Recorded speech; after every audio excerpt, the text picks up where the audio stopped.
This is another iRaw podcast. We podcast to make the world a better place for animals.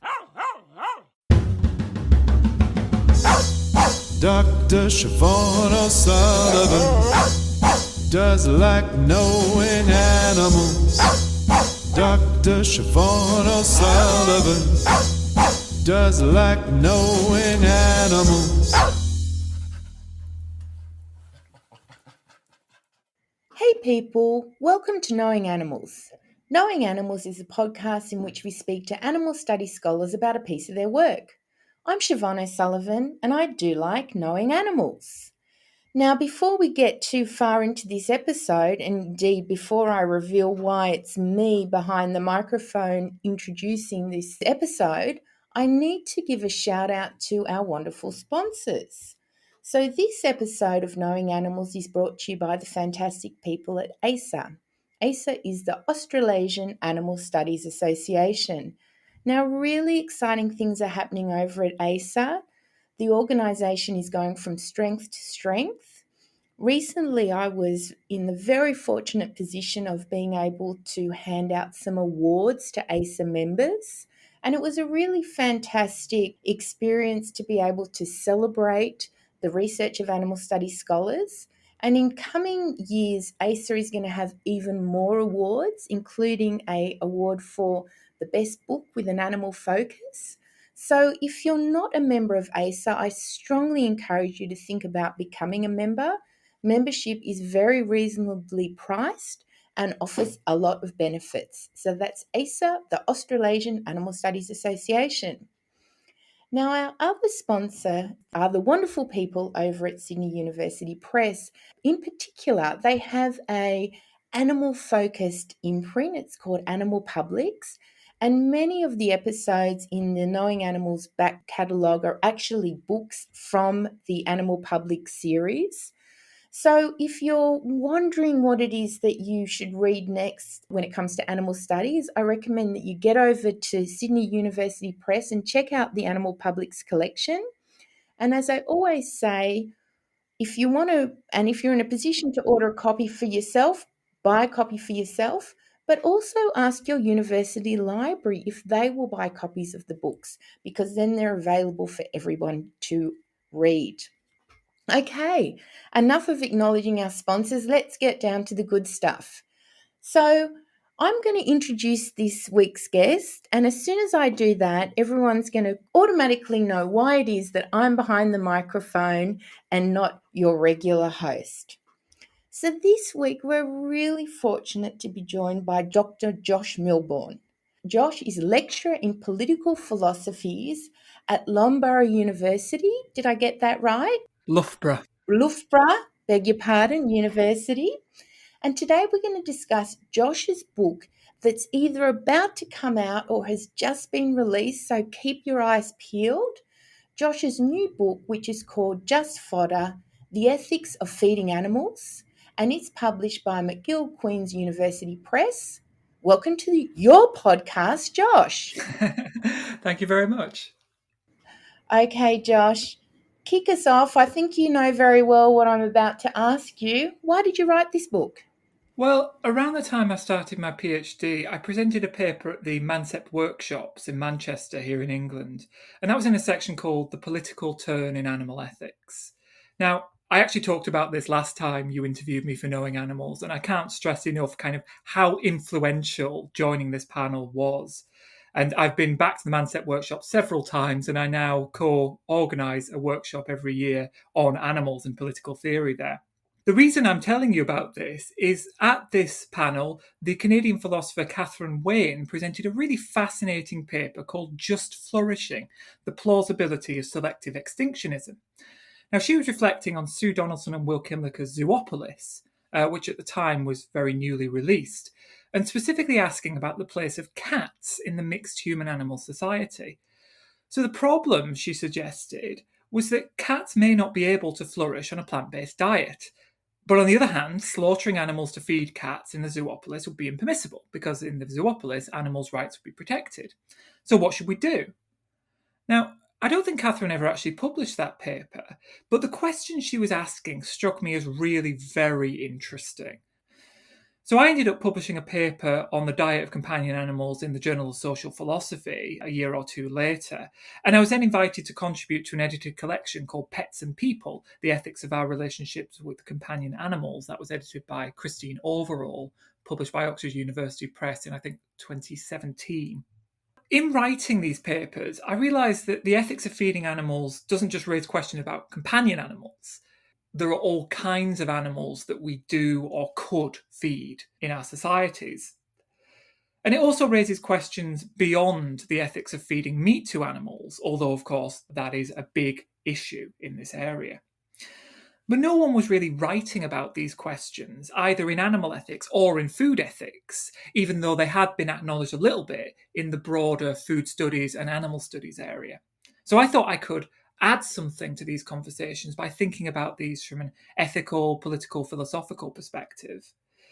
So I pitched this as a research project for the Postdoctoral Fellowship in Animal Studies at Queen's University, where I hope to work with Will Kinlicker. And I was lucky enough to be selected for the fellowship, which I started in 2016. So I began the book then, and I've been working on it ever since. And I'm really excited it's going to be published this year. Wonderful. Well, Josh, there's so much to discuss about this book, but one word that you used just then, which I think is really central to both the way the book is structured and also the way you reason through this complex issue, and that's the word relationships. So when you think about non-human animals and what we owe them, in order to, I guess, even begin the process of categorizing them or thinking about them in discrete groups or thinking about them in diverse ways, it seems to me that the relationship they have with us is key. That's absolutely right. And it strikes me that the importance of relationships is one of the things that's often been overlooked in traditional approaches to animal ethics. So the classic kind of animal ethics texts that are taught to lots of undergraduate philosophy students are Peter Singer's work and Tom Reagan's work, an animal liberation approach and an animal rights approach. But these are both texts, these are both approaches that look at animals as individuals and say, well, what kind of capacities do they have? Some of the great critique of the rights approach, the utilitarian approach, has come from feminist philosophers who say, well, actually, relationships are important. And I think that this is right. And I think that there's been some really great work in the last decade or so that started to take relationships a bit more seriously. So two books I'd really like to mention, both a little long in the tooth now, but when I was doing my PhD, these were brand new. That's Zoopolis, which I've already mentioned, published in 2011 by Sue Donaldson and Will Kinlicker, and Claire Palmer's fantastic book, Animal Ethics in Context, which was published in 2010.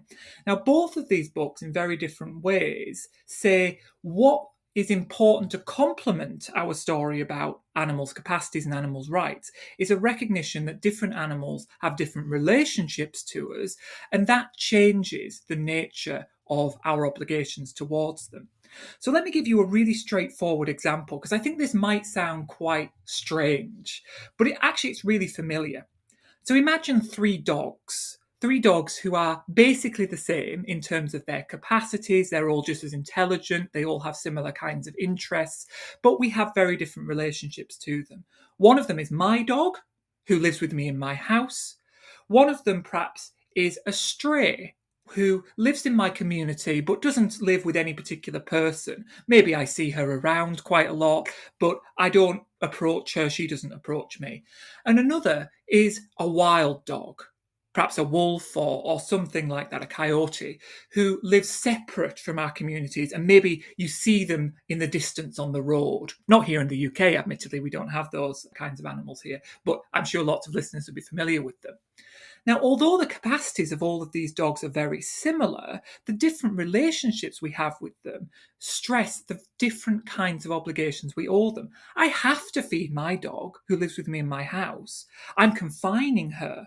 I am controlling her life in important ways. She's very dependent on me, but we also have effective relationships. I love my dog and I hope she loves me. And these things are very important, and these things shape the kinds of obligations that I have towards or concerning her. On the other hand, the stray, the animal who I might kind of know and might kind of know me, I'm not obliged to feed her, or perhaps I'm not obliged to feed her, but maybe it would be nice if I did. If I saw that she was thirsty, maybe I should leave her some water, give her her space, let her approach me if she wants to, but not kind of force myself upon her. But then when we think about the wild animal, and of course this is going to be disputed by some people, but we might be inclined to think, well, actually, I should leave her alone. I shouldn't interfere with her. I shouldn't feed her. I shouldn't foster any kind of dependence between us. Now, I'm not saying that that's right. I'm not saying it's definitely the case that we have those particular obligations, but I do think it makes sense. And I think there's an intuitive sense that even though these animals are very similar in and of themselves, we have different relationships with them, and that grounds different kinds of ethical obligations. And those relationships could be personal relationships, like in that example, but they could also be political relationships. They could be questions about what relationship these animals have to our society. Are they part of our society? Are they on the periphery of our society? Are they separate from our society in a different society of their own? I'm echoing Donaldson and Kimlicker's ideas here. And so I think that in order to think through the ethical significance of relationships properly, we need to be able to move between moral philosophy and political philosophy. And that's what I try to do in the book. So obviously I'm focusing on the ethics of feeding animals, but that gives a great lens through which to think about these different kinds of relationships. And what I do through the book is I start with those animals who are closest to us. I call them our animal family, and I'm thinking here about animal companions, and then move through a range of animals who are getting progressively further and further away. So after animal family, I think about animal neighbours. These are the kinds of birds that we might feed in our garden, but they're also the raccoons who will rustle in my bin when I lived in Canada. So these are animals who we're feeding, but maybe we don't want to feed. But nonetheless, they live around us, they live among us, and our relationships with them are tied to feeding habits in important ways. After that, I moved to a certain kind of rural animal neighbour who I call animal thieves. And these are animals who've created a real headache for animal ethicists. And they are the animals who live on our farms. And they're attracted there, of course, because they want to eat the food that we're growing for ourselves. But this raises its own ethical questions because, of course, these animals are hurt or killed, sometimes deliberately, sometimes accidentally, for us to grow our own food. So we end up with this complicated situation where even a vegan diet isn't harm-free. Even a vegan diet involves harms to animals. After that, I move to what I call animal refugees. And these are animals who don't live on the periphery of our society, but live in our society, but they're wild animals. And I'm thinking about animals in wildlife rehabilitation centres. And of course, these animals need to be fed, but the feeding of them raises its own particular questions. And then finally, I think about animal strangers, those wild animals, those animals who live separately from us. And in each case, I suggest we could feed them or we do feed them, and the feeding of them raises some very interesting questions, but is moderated by the nature of the relationship that we have with them. One of the things that came to my mind, both when I was reading the book and also when you're speaking now, is a query about whether this approach is placing the human too much in the centre of thinking. I mean, what do you say in response to that idea that animals appear to be categorised in response to how they interact with us? Yeah, I think that's a fantastic question. So the first thing to say is that I'm explicitly doing what is called extensionist ethics or extensionist political theory. And what that means is I'm taking existing ethical theories and ethical ideas and expanding them to include animals. So an opposite view, which we see in some areas of animal studies, might be a post-humanist view that says, well, we need to remove the kind of thinking that we've always had about interhuman relations and come up with something new entirely that decenters the human and thinks about human relationships with animals in different kinds of terms.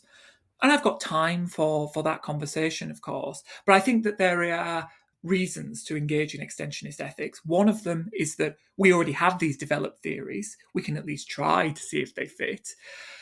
Another, of course, is that these theories already make sense to us and they already have some currency. And so we can try to include animals within them, even if in the long term we might aim for something much more, perhaps post-humanist, or at least without humans at the centre to the same extent.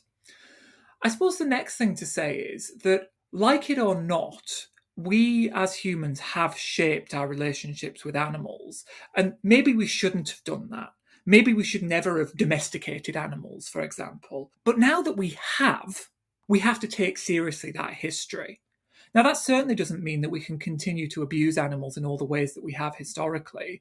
This is an animal rights text, and this is a vegan text, or a near-vegan text, perhaps. We might get back to that in a second. This is a text that says, well, we can't farm animals and slaughter them for food, whether that's food for us or food for other animals. But the fact that we've domesticated these animals and the fact that we've shaped these animals, to use a phrase from Claire Palmer, we've given them internal dependencies. That is, they have been bred in particular ways so that they cannot flourish outside of human society. My dog is a Jack Russell. There are no wild Jack Russells. There's no natural habitat for Jack Russells. There's nowhere for Jack Russells to thrive except here. I also have another dog who's a spaniel, who I should mention, although Jack Russell is the dog who I use as my example in the book. In any case, there isn't a natural home for these animals outside of my home or outside of human homes. And so actually, I think the human relationship is central there. But there's another element, which is animals do react to us, and animals do make certain choices about the kind of relationships that we have with them. So in Donaldson and Kimlicker's evocative phrase, many wild animals have voted with their feet. They have actively chosen not to have this relationship with us. So this book does take for granted that there is a certain human society that exists in certain kinds of relationships with animals, but I don't think that that is necessarily to centre the human. It's just to recognise particular histories and to recognise particular facts on the ground and to engage in ethical reasoning, taking those histories and facts on the ground. Wonderful. Well, Josh, I have two other issues that I want to raise. I guess perhaps we could say concerns or modest objections, or things that I think offer an opportunity to you to speak to what I see as perhaps some of the more controversial aspects of the book. And my expectation is that many people listening will purchase the book, or as I say, also order a copy for the university library. I expect it to be widely read by people engaged in animal studies. But two things that occurred to me. The first is that it strikes me that the ethical model that you put forward, or perhaps we could say the conclusions you reach, require us to restrain animals in a way that perhaps we wouldn't be restraining them if we didn't have this concern for those that become their food. Do you know what I mean? So, for example, not releasing wildlife who are carnivorous wildlife, for example. I'm worried about constraint. I find that very morally problematic. What can you talk us through why you think that's important and how you weigh up different, I guess, values or qualities in reaching that decision? Yes, absolutely. So I think you've hit the nail on the head that there is a real tension here. So the more straightforward conclusion I reach, I suppose, is that we shouldn't be feeding meat to animals. Now, that raises a whole host of ethical questions. And the first substantive chapter of the book is called The Problem of Carnivory.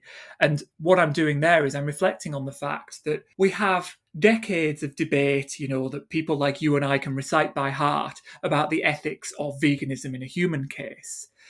But different ethical issues are raised when it comes to the ethics of feeding or not feeding meat to animals. So, for example, cats and dogs have very different biologies to humans. And so their diets raise health questions that human diets don't, or they raise them in different kinds of ways. And we can also think about the question of what is food, right? So a lot of vegan theorists will say, look, meat isn't food. And this might be a way that they object to cultivated meat, cell-grown meat, or in vitro meat, as it's also known. They say, well, we shouldn't be making this because meat isn't food. And I would respond, well, maybe it isn't food for us. We can debate that. But it is food for carnivorous animals. So actually, carnivorous animals raise these different kinds of questions.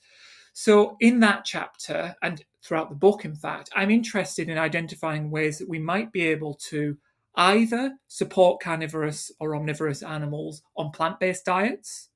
Now, you don't need to spend long in kind of vegan social media groups to know that this is a really contentious topic. But I'm also interested in ways that we might be able to source animal protein for these animals in a way that's respectful to other animals. And again, I just said it, in vitro meat, I think, is a really promising area here. And we are seeing moves into the pet food sector from the nascent cultivated meat industry, and indeed the pet food industry looking towards cultivated meat. So I'm very excited about that. So that's one side of the sort of constraints. We're constraining the diets that I'm suggesting it's appropriate to feed to animals. But the other side of the constraint, which I think is perhaps more controversial still, is the fact that I think that we should be protecting some animals from the aggression of some other animals. Now, before people start to get up in arms about this, I am not talking about marching into the wilderness and separating predator and prey. I'm not an advocate of that. Or at least I think there are some serious questions we need to ask about that possibility. And that's why I explore in the final chapter. But what I do think is quite different is when animals who are under our control or who are hunting because of our actions go out and harm other animals.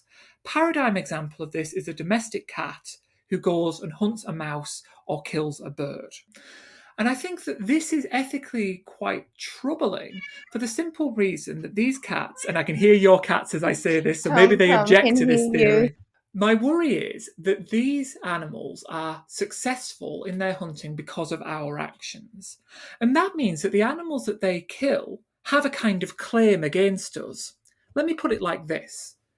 I believe that only moral agents, that is, beings who know right from wrong, can violate rights.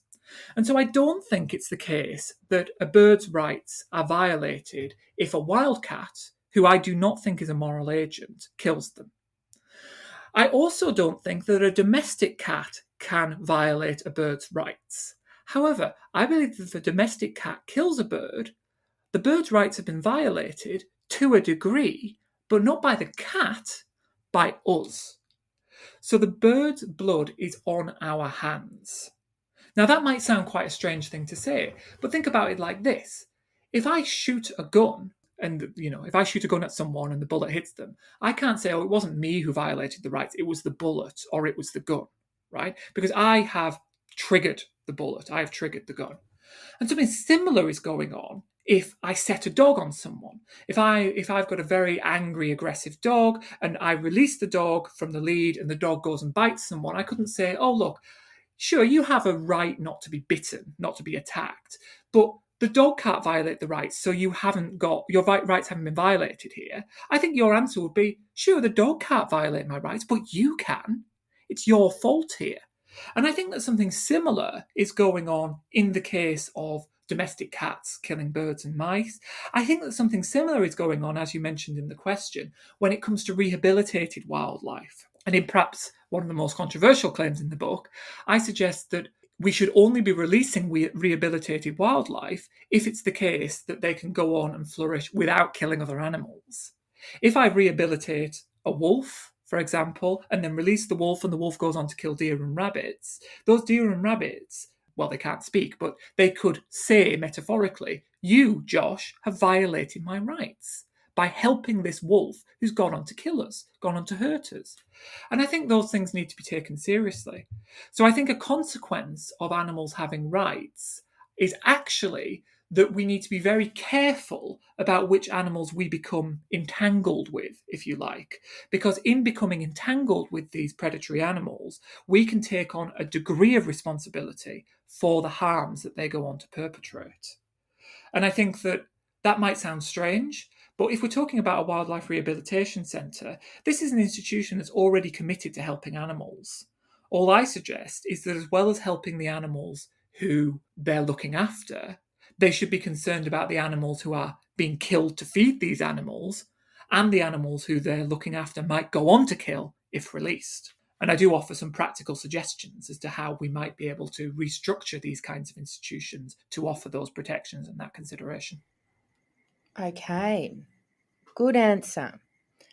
My second concern, I'll keep coming at you with the concerns, was you, in a very handy fashion, give us 10 points at the end, 10 things that we can take away from this book that perhaps we can immediately apply or could aim to apply.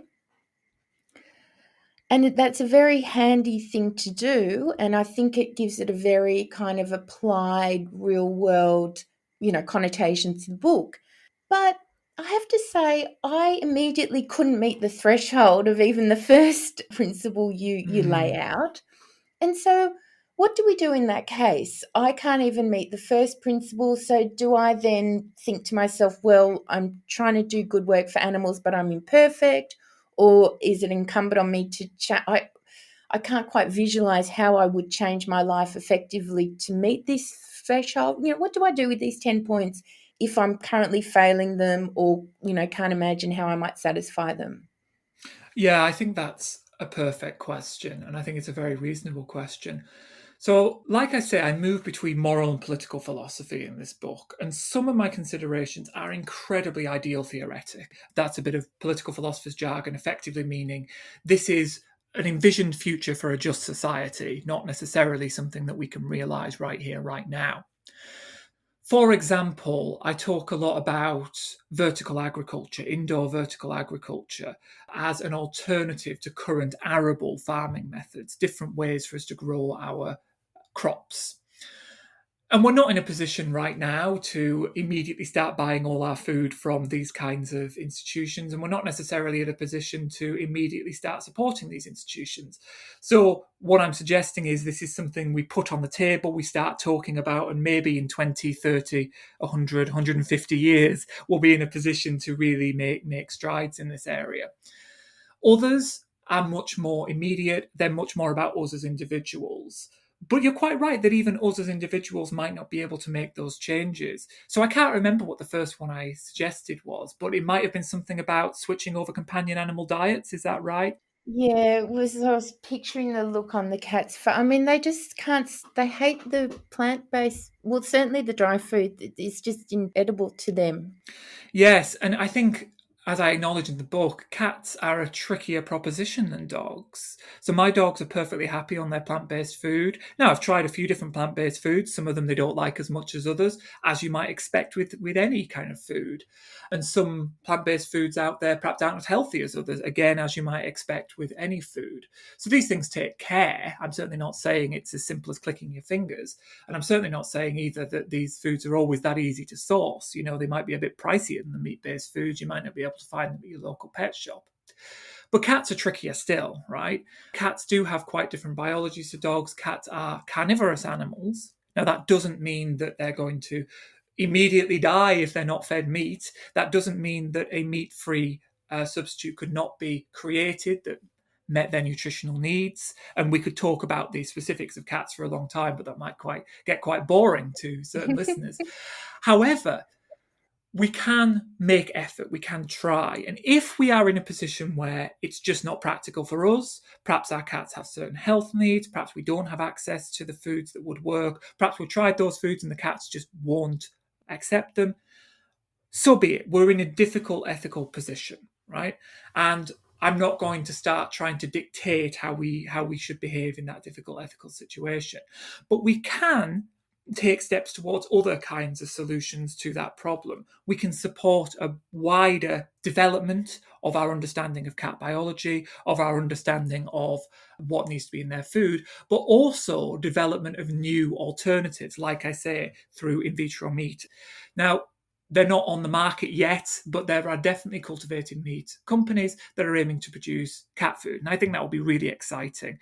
And what I found is even among vegans and animal people who are quite skeptical about cultivated meat, sometimes they're a bit more open to cultivated meat when it comes to pet food because they recognize these differences when it comes to companion animal diets or animal diets versus our own. Different matters are at stake. So this is an academic work. This is a work of philosophical theory. This isn't supposed to be a kind of handy how-to guide of how to, say, transition cats away from a meat diet towards a meat-free diet. It would be wrong for me to start making claims about how we should treat cats when it comes to diet as individuals, for the simple reason that I don't necessarily have all of the expertise that's necessary here. Obviously, I'm not a veterinary nutritionist. Obviously, I'm not a cat behavior expert. I've read work in this area and I've engaged with work in this area from other experts, but I need to be aware of the limits of my own expertise. Ultimately, I am a philosopher, and so the claims that I'm offering are philosophical. And although I aim to be a practical philosopher, I'm not necessarily in a position to say this is exactly how you, Siobhan, should be behaving in relation to your cats. Instead, I can offer you a set of considerations that I hope will influence you and help you grapple with the kinds of challenges that you as an individual might be facing, or indeed any individual listening to this might be facing. Well, I think that's a very good response, and I'm going to accept that as a good response. You've certainly given me food for thought. I don't know that my cats are going to get a different meal tonight to what they would perhaps have got otherwise, but as you say, perhaps the solutions will be identified and made accessible and easier as time goes on anyway, and I can perhaps be more thoughtful in seeking them out. Oh, definitely. And I should say as well, it's not a matter of finger wagging. So I think some people imagine moral philosophers as kind of strict parents or priests even who say, oh, that's not how to behave. Oh, you shouldn't be doing that. Oh, that's immoral. And that's not what we're doing. We are dealing with principles and we're applying what we take to be our most rigorous, careful methodologies to difficult questions. And hopefully we're getting answers and hopefully we are moving the conversation along. But the other point is that this is always about a conversation. Although I finished the book with here are some take-home messages, I'm not saying here is the truth about right or wrong. What I'm saying is, here's what I've come to through careful consideration and my best reading of the issues at stake right now. However, I accept that this is an ongoing conversation, and I do hope that other people will engage with these kinds of questions. One of the reviewers of my book very kindly said that I've invented a new field of study, which is fodder studies. And so I do hope that other people will take on the questions of fodder studies and engage with these ethical questions. And so although I hope I've reached some answers, I recognise that my word is not the last word, and it's not my place as a philosopher, as an academic, to say that I have the last word.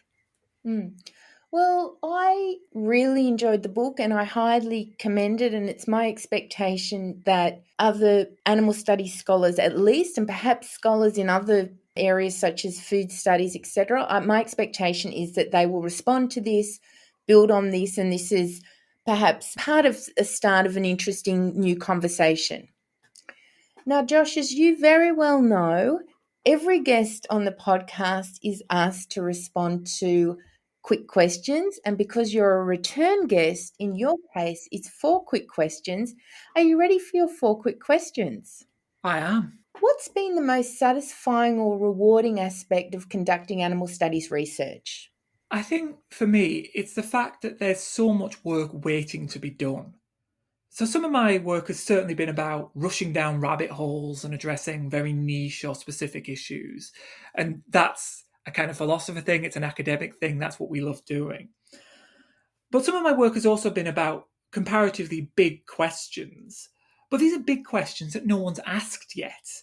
And that's not something that's accessible in every subdiscipline, every area of philosophy, every academic field, because there are some areas that have been so plumbed that there just aren't many big questions left. So I think a great example of this is a paper I co-wrote with Alistair Cochrane called Should We Protect Animals from Hate Speech? Now, questions about the justifications of hate speech law are familiar to lots of people with philosophy or law or politics or criminology backgrounds. It's a fairly established mainstream issue in these disciplines. But despite that, no one had ever asked whether we could add animals into the mix.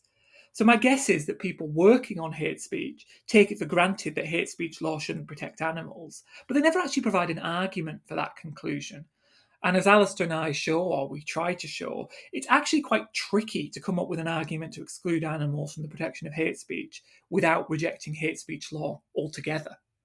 So I hope that there are lots of questions waiting to be asked, including very big questions about bringing animals into established conversations. Wonderful. So, what's been the most challenging or disheartening aspect of conducting animal studies research? It's not a secret, I think, that lots of people in academia don't really care about animals. But I feel like it's not even a case that they don't care about animals. It's that there are lots of people who I think usually actually completely subconsciously exclude pro animal work as not real in some sense. So let me give two quite different examples that maybe they didn't impact me at the time, which in itself is quite telling, but they have stuck with me as interesting encounters. So one of them, the first, was when I was reading for my PhD at Queen's Belfast.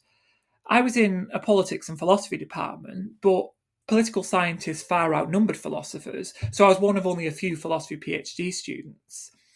And I remember a fellow philosophy PhD student saying he wished there were more philosophy events, as he felt like all the research events in the department favoured political science. And I responded that there were lots of philosophy events, but that he didn't always attend them.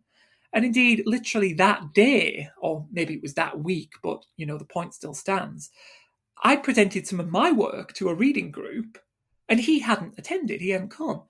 Now, I can't say for sure that for him my work wasn't real philosophy because it was about animals, but I think that's a real possibility. Now, and let me give another example, which is quite a different one. I've also seen animal work dismissed as not emancipatory. It's not progressive. And I'd rather not get into the details of the particular event I'm thinking of because I don't want to drop a colleague in it. And I realise that this is quite a sensitive subject as well.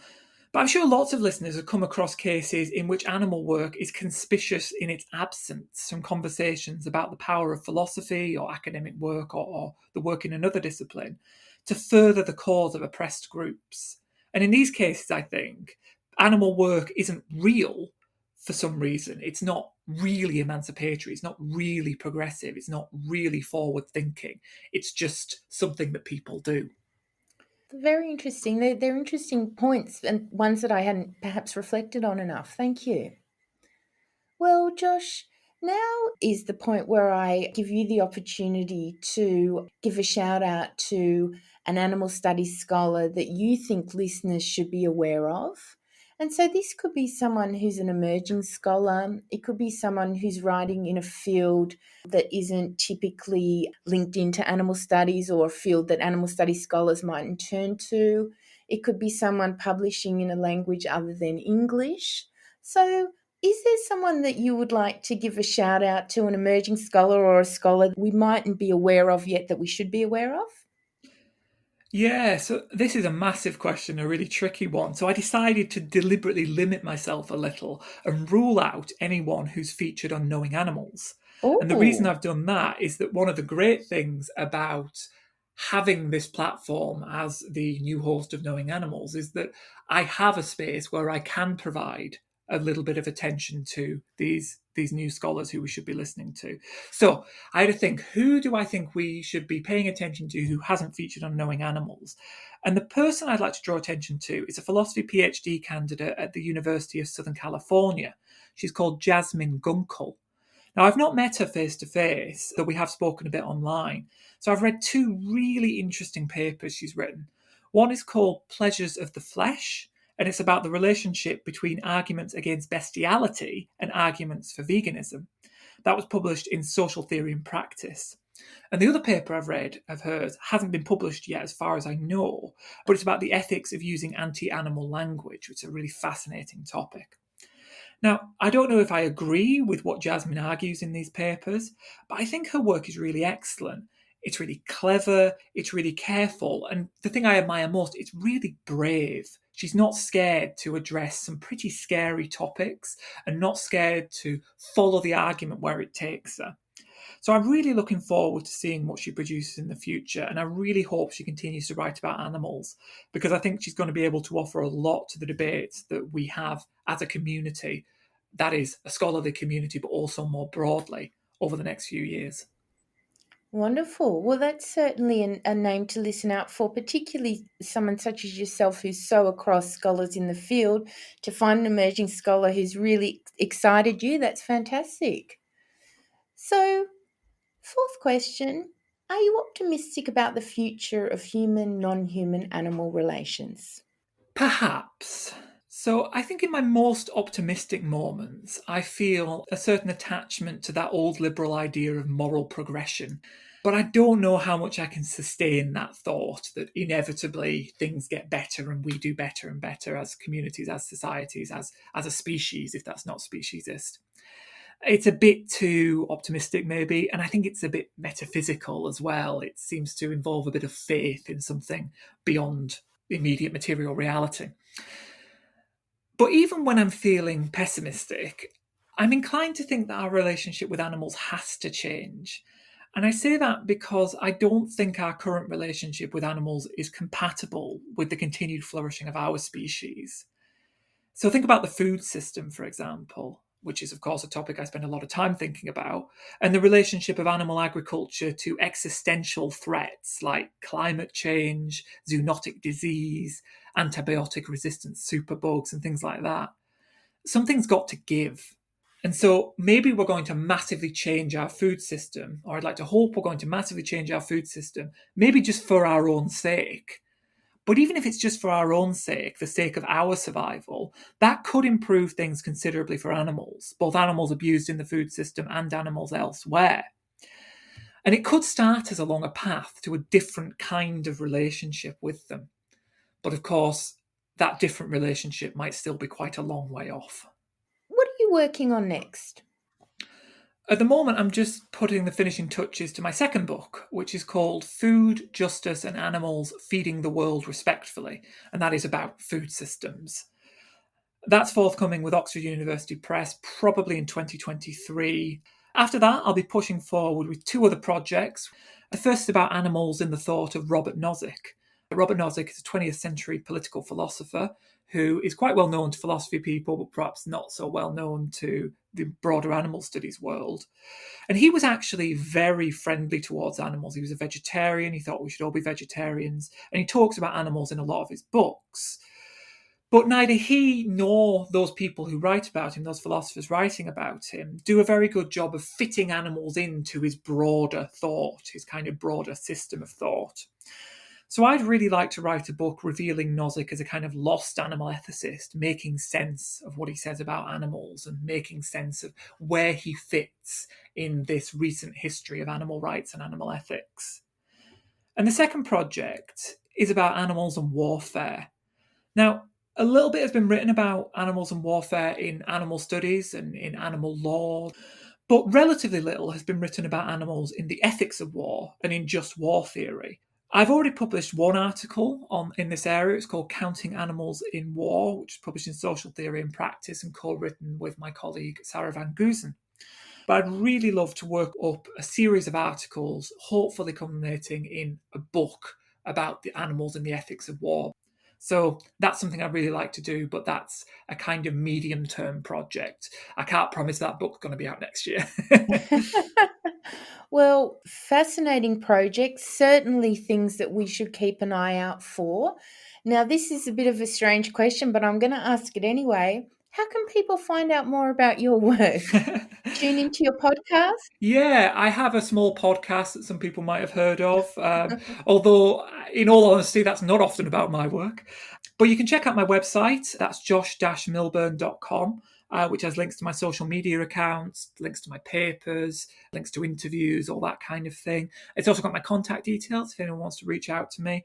And if you want to stay up to date on what I'm doing, the best thing to do is probably to follow me on Twitter. You'll find me at Josh L. Milburn. Wonderful.